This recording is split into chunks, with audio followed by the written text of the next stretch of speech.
Why hasn't the massive government spending in response to COVID-19 led to the inflation that many predicted? A question on the minds of many, from Wall Street to Main Street. The answer lies in a complex interplay of factors, from the absorption capacity of economies to the role of technology and globalization. Firstly, it's important to understand the role of modern economies.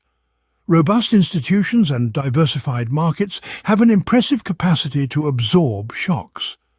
Central banks like the Federal Reserve and the European Central Bank have been pumping money into the system, but the velocity of this money remains low. In simple terms, if the money isn't moving around quickly, the inflationary impact is muffled. The second factor is the globalization of supply chains and the advance of technology. These two forces have kept costs down, counteracting potential inflationary pressures.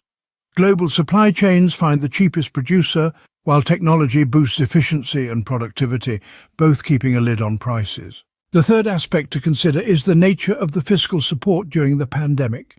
Governments were not trying to boost demand, but rather to support existing incomes and prevent a collapse in demand. By helping businesses stay afloat and supporting unemployed workers, they maintained the status quo, avoiding the creation of excessive demand that could outstrip supply and drive inflation. Fourthly, the credibility of central banks is a crucial factor. They've spent decades building trust in their commitment to stable, low inflation.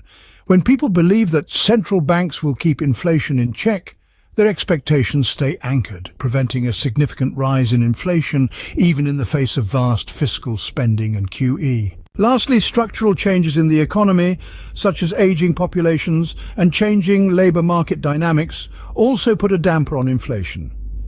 Older populations consume less, reducing demand-side pressure. The gig economy and flexible labour markets exert downward pressure on wages and, by extension, inflation. In conclusion, despite the potential for inflationary pressures from the vast liquidity injected into economies through QE and government spending, a combination of factors have kept inflation at bay. From the absorption capacity of our economies to the role of technology and globalization, targeted fiscal policies, structural changes, and the credibility of central banks. These elements have all contributed to this unexpected outcome.